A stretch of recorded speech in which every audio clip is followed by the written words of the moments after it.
무거운 마음으로 웨딩드레스를 맞추러 가기 위해 예비 신부의 집으로 갔어요. 들어와서 차 한잔하고 가라는 어머님의 말씀에 집에 잠시 들렀어요. 어머님은 선약이 있어서 같이 못 가는 바람에 웨딩드레스를 입은 딸의 모습을 못 본다는 것에 많이 아쉬워하셨어요. 차를 마신 저희는 더 늦기 전에 예약한 샵으로 이동을 했어요. 책자를 보며 웨딩드레스를 몇 개 고른 아내는 한 벌씩 차례대로 입어보기로 했어요. 예비 신부는 쇄골이 훤히 보이는 탑으로 된 것도 잘 어울리고 목까지 올라오는 것도 잘 어울리고 운동을 하던 몸이라 그런지 어떤 옷을 입혀놔도 찰떡같이 다 소화했어요. 샵에서 일하고 있는 직원도 저의 생각과 같은지 아무거나 다 잘 어울린다며 입버릇처럼 예쁘다며 칭찬을 했어요. 저는 괜찮냐는 예비 신부의 말에 예쁘다고 말을 하면서도 어제 친구가 했던 말이 떠올라서 환하게 웃기가 힘이 들었어요. 예비 신부와 본식 드레스를 하나 고르고 거기에 맞는 정장을 저도 입어보고는 늦은 저녁을 먹으러 근처 식당으로 자리를 옮겼어요. 결혼 준비로 다이어트를 하고 있다는 예비 신부 때문에 샤브샤브로 집으로 온 저희는 음식을 주문했어요. 예비 신부는 오늘 웨딩드레스를 입으면서 있었던 일을 깔깔 웃으면서 쫑알쫑알 저에게 늘어놓기 시작했어요. 저도 거기에 맞춰서 대답을 해준다고 해줬는데 평소와 다른 저의 모습을 느꼈는지 갑자기 예비 신부가 말을 멈추더니 앞에 놓은 물을 한 모금 마시고는 저를 물끄러미 쳐다봤어요. 오늘 무슨 일 있었어요? 아니요. 왜요? 평소와 다른 것 같아서요. 피곤해서 그런가 봐요. 아무리 피곤해도 우리 결혼식 때 입을 드레스를 고르는 일인데. 미안해요. 아니에요. 피곤하기도 할 거예요. 짧은 기간 동안 다 준비하려면 저도 피곤하긴 하더라고요. 이해해줘서 고마워요. 그건 그렇고 민수는 공부 잘 되어간대요? 네, 이제 얼마 남지 않아서 그런지 아주 열심히더라고요. 수능만 아니면 같이 놀러다니며 친해지면 좋을 텐데. 수능 끝나고 하면 되죠? 그때 다 같이 해외로 여행 가요. 그것도 좋은 생각이네요. 음식 나왔다. 배고플 텐데 어서 먹어요. 식사를 하고 저는 예비 신부를 집에 데려다주고는 집으로 돌아왔어요. 예비 신부에게 어렸을 때 그 동네에 살았냐고 물어보고 싶었지만 물어볼 수가 없었어요. 그냥 물어볼 수도 있는 말인데도 이상하게 뭔가를 확인하기 위해서 물어보는 게 자꾸 마음에 걸려서 물어볼 수가 없었어요. 친구의 말은 계속해서 귓가에 맴돌고 그렇다고 예비 신부를 확실하게 믿지도 못하는 것 같고 저는 침대에 누워있다가 벌떡 일어나서는 옷을 챙겨서 차를 타고 다시 예비 신부의 집으로 갔어요. 집에서 조금 떨어진 곳에 주차를 해놓고 숨을 깊게 들이쉬며 잠시 생각에 잠겼어요. 그때 멀리서 공부를 마치고 돌아오는 남동생을 발견했어요.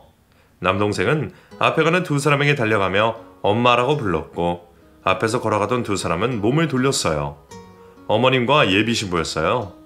그들은 서로 반갑게 인사를 나누며 집으로 걸어갔고 집 앞에서 남동생을 먼저 들여보냈어요.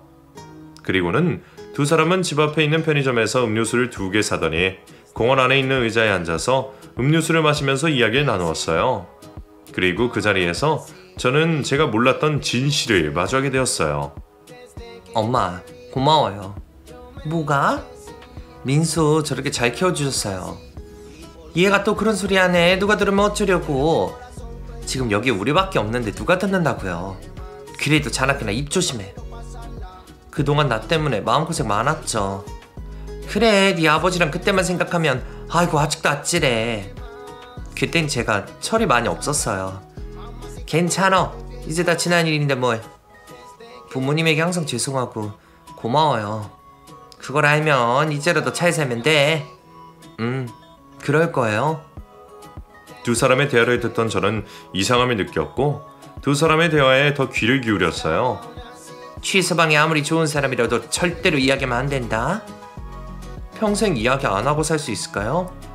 왜 못 살아? 지금까지도 아무 문제 없었는데. 지금처럼만 살면 돼.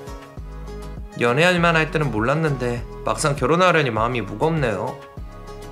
네가 그러면 어떻게 해? 마음이 단단히 먹어야지. 지금 와서 민수 네 아들이라고 말할 수 있어? 아니요, 자신 없어요. 취서방도 취서방이지만 민수가 그 사실을 알아봐. 민수가 받을 충격은 생각 안 해봤어? 지금까지 누나라고 생각하고 있는 네가 엄마라는 사실을 알게 된다면 어찌 될 것 같니? 모든 것이 다 내 잘못이에요. 인생 지 멋대로 산 네 잘못도 있지만 자기 자식 나 몰라라고 도망간 그 놈이 더 나쁜 놈이야. 너는 실수는 했지만 책임을 진 거니 너무 자책하지 말고. 좋은 일 앞두고 왜 그러니? 미안해서 그러죠. 또 다시는 오늘 같은 이야기 입 밖으로 내지 마라. 알았지? 알겠어요. 어머니가 예비 신부는 양손을 붙잡고는 서로를 애처로운 눈빛으로 바라보더니 자리에서 일어나 집으로 들어갔어요. 모든 이야기를 다 듣고 있었던 저는 정신이 혼미해져 한 발자국도 움직일 수가 없었어요. 저는 그 자리에서 주저앉아 멍하니 있었어요. 겨우 정신을 차린 저는 차로 돌아와 탔어요. 그리고는 정신을 가다듬고 곰곰이 생각해봤어요. 친구에게 들은 이야기, 두 사람이 나누었던 이야기, 두 이야기가 퍼즐을 맞추듯 풀리기 시작했어요. 사고뭉치 날라리였던 예비 신부는 고2 때 임신을 하게 됐고 자퇴를 하고 아무도 모르는 곳으로 이사를 가서는 자신의 아이를 부모님의 아이로, 자신의 아이를 남동생으로 만들어 살았다는 이야기인데 저는 너무 기가 차서 말이 나오지 않았어요. 어떻게 이런 일이 생길 수가 있는 건지, 그리고 왜 하필 저에게 이런 일이 일어났는지 너무나 기가 막히고 어이가 없고 화가 났어요. 주먹으로 핸들을 계속해서 두들겼어요. 가슴이 벌렁벌렁거리고 숨을 제대로 쉴 수가 없었어요. 저는 차문을 열고 내려서 바깥바람을 쐬었어요. 한참을 그러던 저는 차를 끌고 무작정 달렸고 아무도 없는 빈 공터에 도착했어요. 차에서 내린 저는 하늘을 향해서 고함을 질러댔어요. 그리고는 하염없이 눈물이 흘렀어요. 예전에 있었던 일들이 떠오르면서 더 가슴이 미어지는 것 같았어요. 한 번도 아니고 두 번씩이나 이런 일을 당한 제가 너무 바보 같았고 도저히 예비 신부를 용서할 수가 없었어요. 다음날 저는 예비 신부를 만났어요. 아무것도 모르고 있는 예비 신부는 환하게 웃으며 나왔고 저는 사람이 없는 곳으로 가자며 인적이 드문 곳으로 자리를 옮겼어요. 그리고는 예비 신부에게 남동생에 대해서 물었어요. 예비 신부는 눈빛 하나 흔들리지 않고 대답을 술술 했어요. 민수 말이에요. 민수가 왜요? 부모님보단 가영 씨를 더 닮은 것 같아요. 그렇죠. 어렸을 때부터 그런 말을 많이 들었어요. 남매니 닮는 건 당연한 거잖아요. 그런가요? 그럼요. 제 주변에 보니 동생이랑 나이 차이가 많이 나면 좀 어색한 것도 있던데 가영 씨와 민수는 그런 게 전혀 없어서 신기했어요. 아무래도 제가 결혼을 늦게 해서 같이 산 기간이 길잖아요. 그래서 그럴 거예요. 저는 민수가 제 동생보다는 자식 같다는 느낌이 있거든요. 자식이요? 네, 아무래도 나이 차이가 많다 보니까요. 아, 대단하시네요. 뭐가요? 가영 씨도 그렇고 부모님도 그렇고 네? 민수 키우려면 참 마음고생 많았겠어요. 기태씨, 왜 그래요? 아까부터 민수 얘기만 하고. 아니에요. 피곤한데 이만 일어날까요? 저는 눈도 깜빡하지 않고 뻔뻔스럽게 이야기를 하는 예비 신부를 보고 있자니 가슴이 답답해서 미칠 것 같았어요. 사람의 탈을 쓰고 어떻게 저럴 수가 있는지 저는 말없이 예비 신부를 집에다 데려다주고 집으로 돌아왔어요. 그리고 어떻게 해야 제대로 복수를 해줄 수 있을까 한참을 고민했어요. 저와 저희 어머니를 속인 그 집 식구들을 도저히 용서를 할 수가 없었거든요. 저는 고민 끝에 그 집 식구들이 가장 무서워하는 것을 건드리기로 했어요. 지금까지 아무것도 모르고 지내고 있는 민수 말이에요. 저도 이렇게까지는 하고 싶지 않았지만 그 사람들로 인해 저뿐만 아니라 또다시 어머니가 받을 상처를 생각하면 저는 그것보다 더한 것도 할 수 있었어요. 예비 신부는 며칠이 지나면 있을 수능이 끝난 후 그동안 공부하느라 고생한 민수를 위해 집에서 가족끼리 파티를 하기로 했다며 저를 초대했고 저는 그때가 기회라고 생각했어요. 저는 그날만 손꼽아 기다렸고 드디어 그날이 다가왔어요. 저는 회사에서도 시계를 계속해서 보며 퇴근 시간을 기다렸고 긴장된 마음으로 예비 신부의 집으로 갔어요.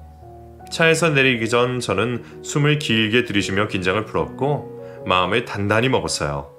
그러고는 예비 신부의 집 초인종을 눌렀어요. 집안에는 수능이 끝난 민수를 위해 거실에 풍선과 파티 용품들이 꾸며져 있었어요. 예비 신부는 늦을 줄 알았는데 일찍 와서 다행이라며 웃으면서 다가왔고 평소와 다른 저의 어두워진 얼굴을 보고 무언가를 예감하신 아버님은 황급히 저를 데리고 밖으로 나가려고 하셨어요. 저는 아버님의 팔을 뿌리치고는 예비 신부에게 다가가 뺨을 때렸어요. 그 순간 정적이 흘렀어요. 아니 최서방, 이게 무슨 짓인가? 최서방? 누가 최서방이에요? 자네 술 마셨나? 대체 왜 이래? 술 한 모금도 안 했고 맨정신이에요.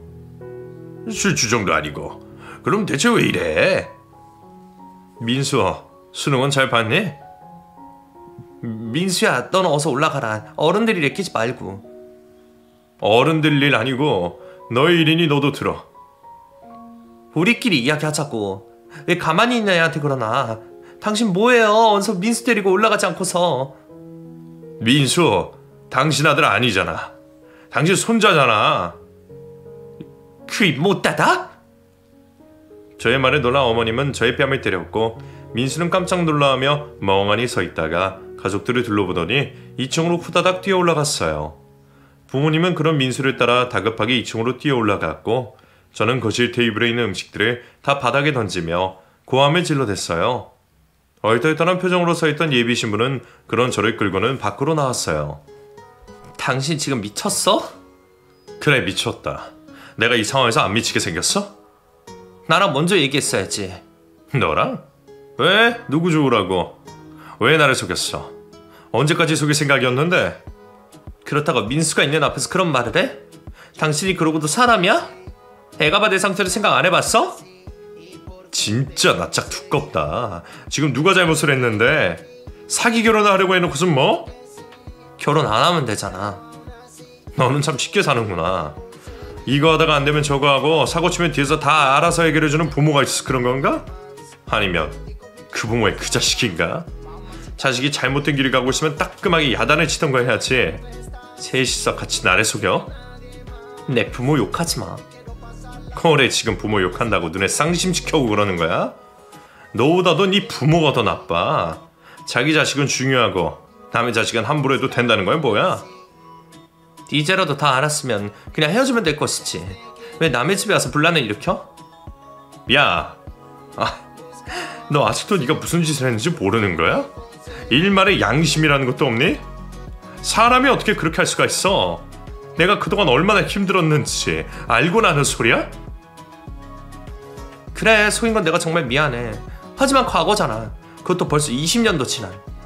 그 과거가 없어지니? 망할년.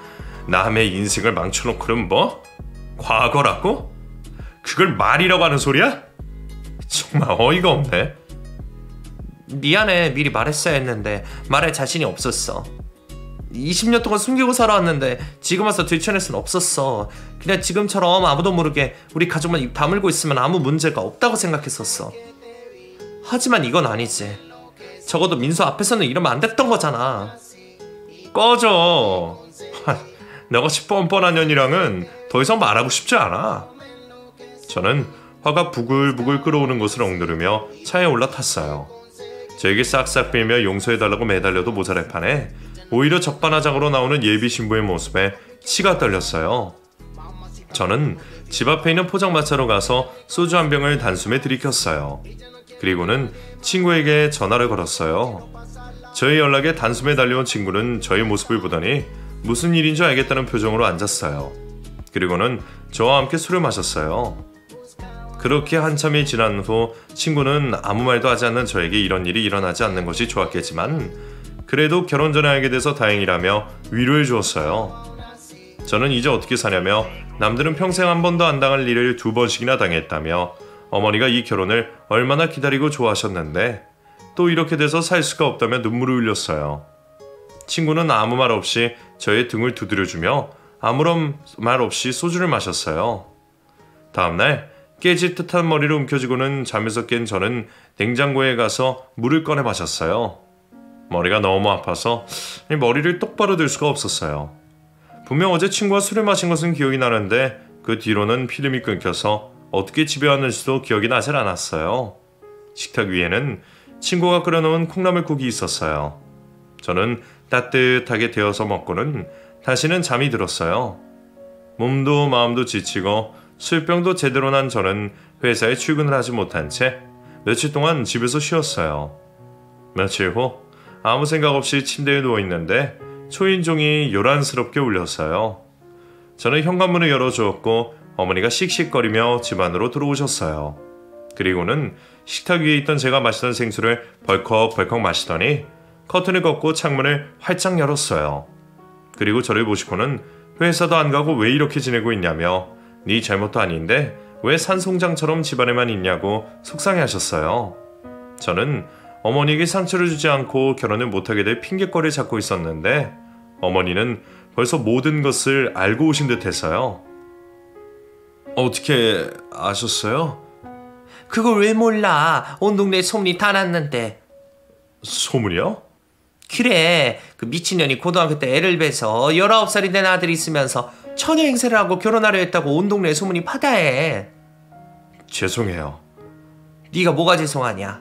에휴, 내가 잘 알아봤어야 했는데 그 여우 같은 년이 사람을 그렇게 감쪽같이 속일 줄을 누가 알았겠냐.